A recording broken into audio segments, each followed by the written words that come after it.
Përshëndetje miq, dhe mirë se riktheheni në kanalin tim të YouTube-it. Sot dua t'ju flas për dietën keto apo dietën ketogjenike, që besoj e keni dëgjuar shpesh nga influencerat, VIP-at apo edhe e keni parë në rrjetet sociale.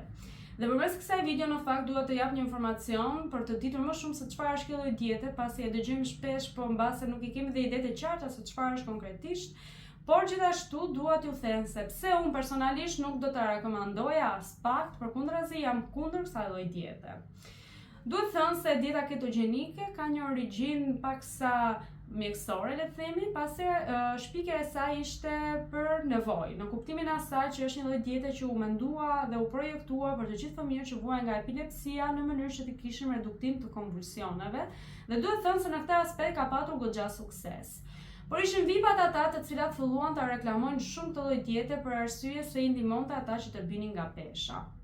Dieta keto, ketogjenike. Po çfarë është tamam kjo lloj diete? Konsiston në eliminimin e sheqernave nga dieta dhe zëvendësimin e tyre me proteina dhe me yndyrnat. Normalisht trupi ynë ka nevojë për energji dhe këtë energji e gjen pikërisht nga sheqeri. Duke eliminuar sheqerin nga dieta, trupi do të fillojë që të kërkojë përburime energjie alternative. Dhe ideja e kësaj është që tashmë yndyrnat të cilat janë depozituar në trup, për edhe ato që do të merren nga dieta, do të mund të treten si burim energjie, duke detyruar trupin në një farë mënyrë që të dalë jashtë natyre, sepse trupi njeriut është projektuar që të funksionojë në një mënyrë të caktuar. Natyralja është pra që sheqeri të jetë burimi kryesor i energjisë. Dhe çfarë ndodh? Ndodh që neve tashmë e zëvendësojmë sheqerin në produkte të tjera me përmbajtje të yndyrës, ditët e para nuk kemi më marrje të sheqerit dhe trupi sigurisht do të drejtohet burimeve alternative për të siguruar energji. I drejtohet sheqerit të depozituar në organizëm, në mëlçi edhe në muskuj. 2 ditët e para, po themi 3 apo 4 ditët e para të ditëve që tashmë neve nuk po marrim më sheqer për energji, fillon pra të përdoret ky sheqer i depozituar dhe tashmë të konsumohet praktikisht. Dhe pasi kalon kjo fazë, do të mund të kalojmë në fazën tjetër kur tashmë do të fillojnë të digjen yndyrnat e depozituar në organizëm për burim energjie. Dhe në këtë formë duke shkaktuar pra dobësimin e personit që po mban këtë lloj diete. Pse quhet dietë keto? Sepse në këtë proces do të kemi prodhimin e ketoneve përmes një procesi që quhet ketozë. Ketonet janë disa acide të cilat edhe në kushte normale mund të gjenden në organizmin ton, por në sasi të reduktuara. Tashmë kemi një shtim shumë të madh të nivelit të ketoneve në organizëm, në gjak, dhe në fakt nëse do të bënim analiza të gjakut dhe të urinës së këta persona, do të shikonin që do të kishin nivele shumë të shtuara të tyre. Por në qoftë se kemi një rritje shumë të lartë të nivelit të ketoneve në gjakun e personit, do të kishim një gjendje acidike. Janë acide të cilat mund të çojnë në një gjendje shumë të rrezikshme të njohur si ketoacidoza.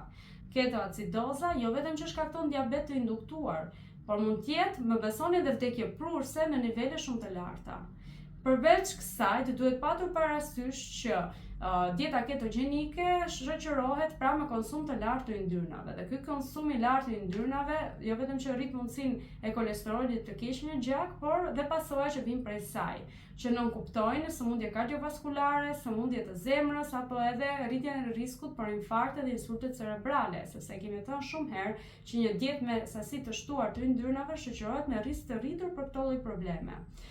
Gjithashtu, në këtë proces janë të përfshira dhe disa organe vitale si mëlçia, veshka apo edhe tëmthit të cilat mund të preken ndjeshëm nga niveli i shtuar i yndyrnave. Dhe nuk duhet harruar dhe fakti që duke qenë se kemi një dietë e cila është strikte, e kufizuar në llojin e produkteve ushqimore që po marrim, mund të kemi edhe një reduktim të nivelit të vitaminave dhe keni parasysh që në dietën ketogjenike, duke qenë se edhe frutat dhe perimet përmbajnë nivel të sheqernave, që sigurisht janë sheqerna të shëndetshme, dhe të fibrave, që janë gjithashtu të rëndësishme për lehtësimin e procesit të tretjes dhe i bëjnë mirë sistemit gastrointestinal, duke qenë se këto gjithsesi janë sheqerna, në një farë mënyrë të largohen nga kjo lloj diete, duke mos marrë të gjithë ato makronutrient dhe mikronutrient që kanë funksione të rëndësishme në organizmin ton. Dhe mendoni të gjithë këto rrisje shëndetësore, madje të rrezikshme, por madje edhe vdekje prurse, a ja vlen vërtet për t'u dobësuar? Keni parasysh që dieta ketogjenike është parë se vërtet mund të shkaktojë dobësim, por ky dobësim mund zgjasë 2, 3, hajt po themi 4-5 muaj dhe pastaj arrini një stad platoje që do thotë që nuk ka më asnjë lloj reduktimi nga pesha. Pra unë absolutisht jam kundra kësaj diete dhe nuk e rekomandoj as pak. Më besoni, një dietë e shëndetshme është ajo lloj diete e cila është sa më pranë natyrës me një ekuilibrim të gjitha produkteve ushqimore. Nuk duhet të eliminojmë papritur ushqime, për shembull fruta dhe perime, as bëhet fjalë. Sigurisht që duhet të jemi të kujdesshëm mbi sasitë e ushqimeve të konsumuara dhe mbi llojin e ushqimeve në kuptimin e asaj që në vend që të konsumojmë një ëmbëlsirë shumë të përpunuar, sigurisht që mund të konsumojmë një frut të shëndetshëm. Duhet të konsumojmë një dietë ekuilibruar. Nuk duhet të eliminojmë tërësisht mishin, por edhe të abuzojmë duke ngrënë për ditë mish, sigurisht që nuk duhet ta bëjmë, apo jo.